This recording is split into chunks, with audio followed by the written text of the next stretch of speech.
We all hear it all the time, right? If it sounds too good to be true, it probably is.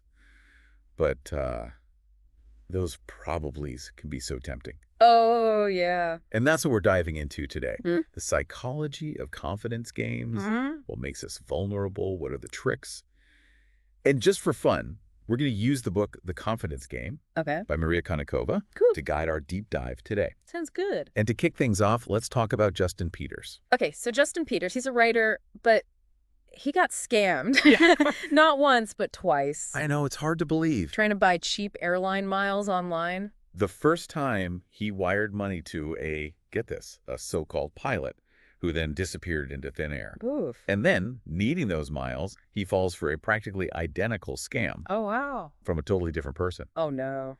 Peters' story really highlights how we can be blinded by what we want, Yeah. especially when it seems like a quick fix or a shortcut. Definitely. And it reminds us that even smart people can fall prey. Right. Now think about it. Have you ever been conned? Mhm. Maybe not on a grand scale like Peters, Right. but even in some small way. That's something to keep in mind as we go deeper. I like that. So to start, is there like a con artist starter kit? Right. Like, can you spot them in a crowd? That's where things get really interesting. See, the idea of like a stereotypical evil con man. Right, like a mustache-twirling villain? Exactly, is more fiction than reality. While there are some personality traits that might make someone more likely to be a con artist, Okay. like the dark triad, Ooh, dark triad. Sounds intense. What is that? well, it includes narcissism, Okay, Machiavellianism, gotcha. and psychopathy. Whoa. But here's the thing. These traits can also show up in people who aren't criminals at all. Really? Researchers found a surprisingly high number of marketers Hmm. display these dark triad characteristics. Interesting. Yet they're working in legitimate jobs. So just because someone's got a little bit of a devious personality Ah. doesn't automatically make them a criminal mastermind. It's fascinating. So what really separates a con artist from, someone who just shares those traits? It comes down to opportunity Right. and how they rationalize their actions. I see. The book uses this analogy. Genes load the gun, but environment pulls the trigger. Ooh, I like that. That's powerful. Right. So, like, think about the neuroscientist James Fallon. Oh, yeah, the one who discovered that he had the brain of a psychopath. Yeah, his own brain. Wild. Fallon had the genetic predisposition, but because he had a loving, supportive upbringing, Yeah. he ended up having a successful career in science. Wow. So nature and de-nurture. Exactly. And the book even talks about how company culture can actually play a role. Really? If a company's culture tolerates cutting corners or bending the rules, it can actually make fraud more likely. Makes sense, like that whole everyone else is doing it mentality. Exactly. They use insider trading as an example. Right, right. It's like that slippery slope. Uh-huh. Now, this leads us to the other half of the equation. Okay. The victim. The, what do they call them? The mark. The mark? Yep. I think we all want to believe we'd never fall for a con, right? Oh, I'd love to yeah. think I'm too smart for that. Oh, totally. But that's a dangerous assumption because anyone can be conned under the right circumstances. A study by AARP actually found that a lot of victims, especially older adults, don't even admit Wow. to being conned. Really? It can be really damaging to the ego to admit you've been fooled. Makes sense. So it's not just about being smart enough to avoid a con. Right. So what actually makes someone a prime target then? One major factor is emotional vulnerability. Okay. Life changes, financial stress, loneliness, all of these things Right. can make us more susceptible. Interesting. When we're feeling down or desperate, we tend to grab onto anything that looks like a solution. Like a lifeline. Exactly. Yeah. The book tells this story of Robin Lloyd, Okay. a very intelligent, educated woman who lost all her trip money to a 3-card Monte scam in New York City. Oh, no, really? She was in a new environment, feeling a bit out of sorts, and the con artists expertly used that to their advantage. It's scary because it proves that anyone, regardless of how smart they are or their background, Right. can be a victim, especially if they're going through a tough time. Exactly. Which makes me wonder, why are we so bad at detecting lies in the first place? Good question. Wouldn't evolution have favored those who are good at spotting deception? Here's the surprising thing. Yeah. Humans are actually wired for trust. Really? From an evolutionary perspective, cooperation and social bonding were key for survival, Right. and that required a baseline of trust in others. So being suspicious all the time wouldn't have helped our ancestors. Exactly. Research even suggests that generalized trust, believing most people are decent, Yeah? Right. correlates with better health, Really? happiness, and even stronger economies. Wow, I never knew that. And get this, studies show that smarter people tend to be more trusting. Wait, really? So intelligence and trust go together. It seems counterintuitive, right? Yeah. But the theory is that intelligent people are better at reading social cues Oh, okay. and have more positive social experiences, which just reinforces their trust. So they see the good in people more easily. Uh-huh. But doesn't that make them even more vulnerable to being manipulated? Absolutely. Con artists are masters at exploiting our natural tendency to trust. They tap into our desire to see the best in people and to believe in a world where things work out for us. It's like they're giving us the reality we wish for, even if it's all fake. Exactly. So if we can't rely on those stereotypical liar tells, like fidgeting or avoiding eye contact, Right. how can we protect ourselves? Well, first, understand that con artists are incredibly skilled. Right. They exploit our inherent trust and use sophisticated techniques to deceive us. They're often charming, Oh, yeah. charismatic. They make you feel special, understood. And They build that connection and trust before the con even begins it's like they're creating this illusion of friendship. to lower your guard. Uh-huh. So it's not about being paranoid or distrusting everyone, Right. but about recognizing those subtle ways they can manipulate us. Exactly. Being aware of our own vulnerabilities and taking steps to protect ourselves. That's a great place to start, and that's something we'll talk about more next time as we delve into the anatomy of a con. The anatomy of a con. Right. I like it. And those specific tactics these masters of deception use. Can't wait. I have a feeling I'm going to learn a lot. I think we all will. So we've got this, like, con artist playbook. Uh-huh. They find their target, gain their trust, dangle the bait, and bam, take everything. Yeah. But let's talk about prevention. Okay. If anyone can be a mark, what can we actually do to protect ourselves? It's not about becoming, cynical or suspicious of everyone. It's about being aware, Yeah. informed, and ready to question things that just seem a little too good to be true. So being a healthy skeptic. Uh-huh. What else? Be super careful about sharing personal information online. Con artists, they thrive on data. The more they know about you, the easier it is to create a scam just for you. So maybe think twice before posting those vacation photos while you're still on the beach. Exactly. And be wary of any unsolicited offers, Okay. whether it's through email, Yeah, phone calls, social media. got it. If something sounds too good to be true, it probably is. It probably is. Yeah. And if you're thinking about an offer, wouldn't it be smart to do some research? Oh, absolutely. Like look into the company, the individual making the offer, see if there are any red flags, right? Definitely. And if you feel pressured to make a quick decision, that's a huge red flag. Oh, yeah. Con artists often use urgency to cloud people's judgment. So Yeah. take your time, talk it over with someone you trust. Get a second opinion. Yeah, exactly. Don't let anyone rush you into something you're not comfortable with. Good advice. Yeah. It's like that saying, if it's worth doing right and carefully. I like that. And if something just doesn't feel right, Okay. trust your gut. Yeah. We often have that feeling, but then we talk ourselves out of it. Oh, yeah. Don't ignore those instincts. So be aware. Yes. Be cautious. Mm-hmm. Do your research. Yep. Trust your gut. Exactly. It's like a mantra It is. for navigating the world today. I think so. And remember, no one is immune. Right. Con artists are incredibly skilled, Yeah. and they're constantly changing their tactics. The best defense is to stay informed and question anything that seems too good to be true. But what about lie detection? Are there any ways to actually spot a liar? We talked earlier about how those stereotypical tells aren't always reliable. You're right. Things like fidgeting or avoiding eye contact Right. can be misleading. Okay. People can be nervous for all sorts of reasons. Sure. And really good liars, they often learn to control those outward signs. So we can't just rely on body language. No. Are there any other clues we should be looking for? While there's no foolproof method, Okay. there's some subtle things you can pay attention to. Like what? Look for inconsistencies in their stories, Okay. or if their words don't match their actions.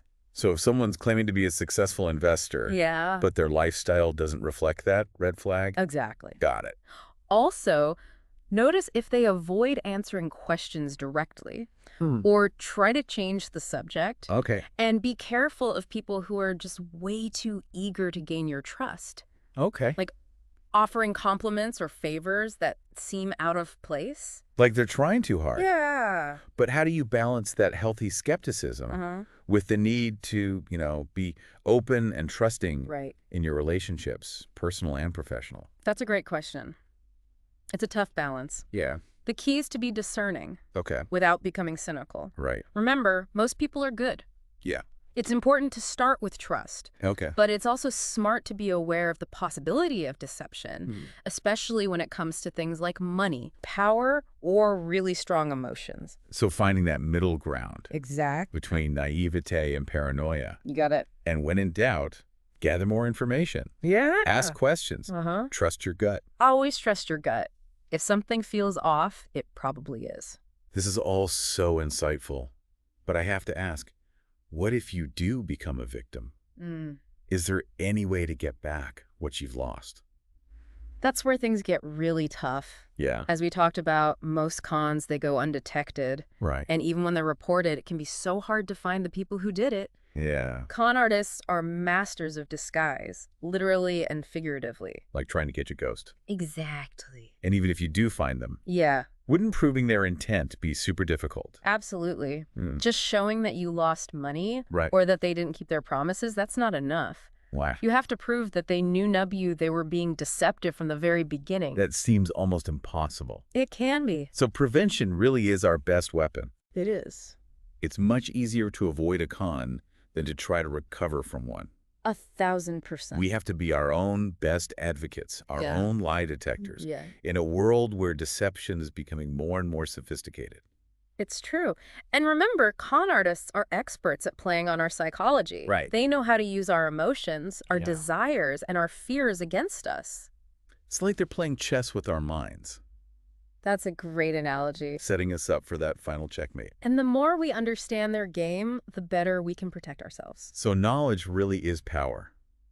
Understanding how deception works, Yes. recognizing those red flags, Uh-huh. trusting our gut. Exactly. These are the tools we need. They are. It's not about being distrustful of everyone, Right. but about being cautious, Okay. especially in situations involving money, promises of quick rewards, or pressure to decide quickly. This is great advice, thank you. Now, what about online specifically?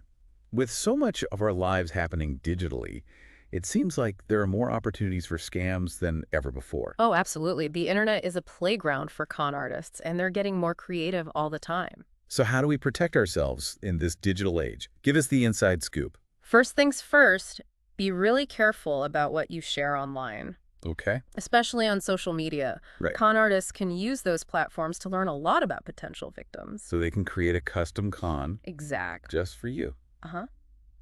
Maybe it's time to double check those privacy settings. Good idea. And be careful about those online quizzes and personality tests. All the fun ones. Yeah, they seem harmless, but you might be giving away information that could be used against you. I never thought about that. It's like handing them pieces of a puzzle Why so they not? can build a complete picture of you. And then target you more effectively. Exactly. And be wary of clicking on links in emails, Yeah. social media messages, even text messages. Especially if they're from someone you don't know. Right. It could be phishing. Okay, so even if an email looks like it's from a legitimate company, Right. it's better to go directly to their website Yes, than to click on a link in the email. definitely. Got it. And what about passwords? Ooh, passwords are crucial. Yeah. Make sure you're using strong, unique passwords for all your accounts. Okay. And turn on two-factor authentication whenever you can. It can be a little bit of a hassle to set up I know, but it's worth it. for the peace of mind. For sure. And for online shopping, always use secure websites. How can you tell if a website is secure? Look for HTTPS in the web address and a padlock icon in the browser bar. Got it. That means the site is encrypted, so your information is safe. So no impulse purchases on those sketchy websites. No way. And never send money through methods that can't be traced. Like what? Wire transfers or Okay. gift cards. Okay. Those are often signs of scams because once the money's gone, it's gone. So stick to credit cards Yes. or PayPal Uh-huh. because they offer some protection. Exactly. Got it. And as always, trust your gut. Oh, If yeah. something feels off, it probably is. Right. Con artists are always coming up with new tricks, and they're getting really good at it. So it's like a constant game of cat and mouse, It with the is. con artist trying to stay one step ahead. Exactly. And that's why it's so important to stay informed, Okay. be vigilant, and remember, anyone can be a target.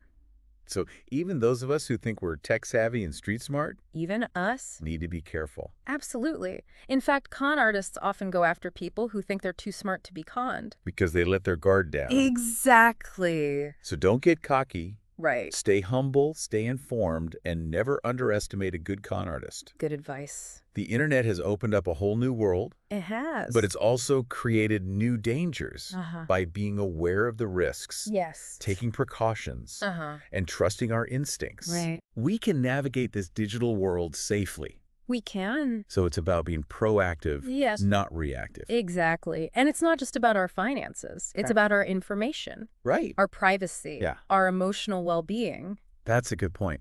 Falling victim to a con can have a huge impact. It can. That goes way beyond money. Absolutely. It can damage relationships, your self-confidence, Right. leave you feeling really vulnerable. It's a violation of trust. It is. And that's why it's so important to talk about it, Okay. to share your story if it happens to you, Yeah. and to support others who have been through it. Right. There's so much shame and self-blame. Yeah. It's important to create a space where people can heal. So if you've been conned, Yeah. you're not alone. No, you're not. And it's not your fault. These con artists are really good at what they do. Yeah. They can fool anyone. It's important to remember that. It is. And to get support if you need it. Yes. From friends, family, or even a therapist. It's a good reminder that you can recover from this, You can. even though it feels awful. You're resilient. And while we're talking about the darker side of human nature, Mm-hmm.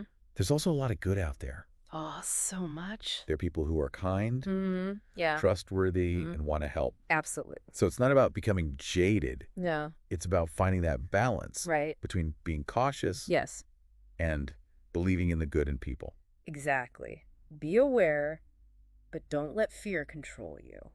This has been such a fascinating conversation. Yeah. I've covered so much. We have. The psychology of cons, the Mhm. tactics, Yeah. prevention, protection, Right. even the emotional impact and how to recover. I think our listeners will learn a lot from this. I hope so. Knowledge is power. It really is. The more we understand about deception, the better we can protect ourselves and the people we care about. So true.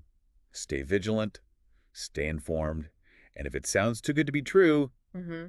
well, you know what they say. You know what they say? The world is full of amazing things, but it's also full of people who will take advantage of you. Stay informed, Yes. stay vigilant, Uh-huh. and never stop questioning. Never stop questioning. And on that note, we'll wrap up this deep dive into the world of con artistry. It's been a pleasure. Until next time. It's kind of scary to think about cons getting even more sophisticated Yeah. with AI and deepfakes and all that. Yeah. Feels like we're entering a whole new world of deception. It does. But even with all that, it sounds like our best defense is still just Yeah. being aware and thinking critically. You got it. Technology might be giving con artists fancier tools, Right. but they're still playing on the same basic human weaknesses, right? Exactly. Our emotions, our biases, wanting to believe things. It's all psychology. So it's not about being paranoid or anything, No. just about approaching things with a healthy dose of skepticism. Uh-huh. Especially online.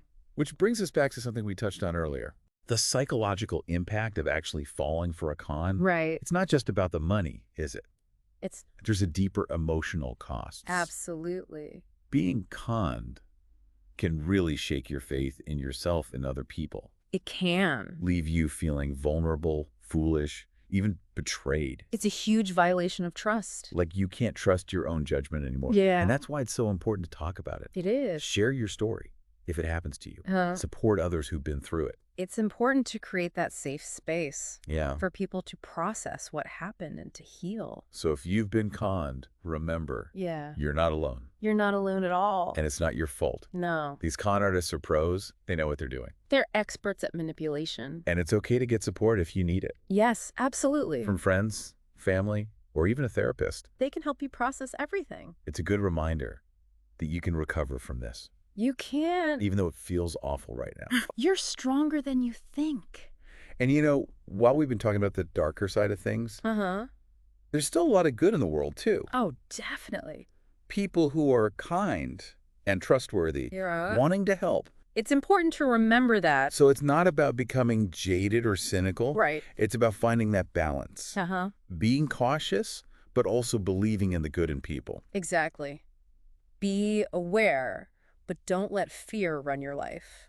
This has been such a fascinating conversation. It really has. Learned so much about cons and how they work. Lots to think about. I think our listeners will get a lot out of this. I hope so. Knowledge is power, right? It really is. The more we understand about deception, the better we can protect ourselves. Exactly. So to everyone listening out there, Yeah. stay vigilant. Stay informed. And if it sounds too good to be true, Yeah. well, you know the rest. You know what to do. Thanks for joining us for this deep dive into the world of con artistry. It's been a pleasure. Until next time.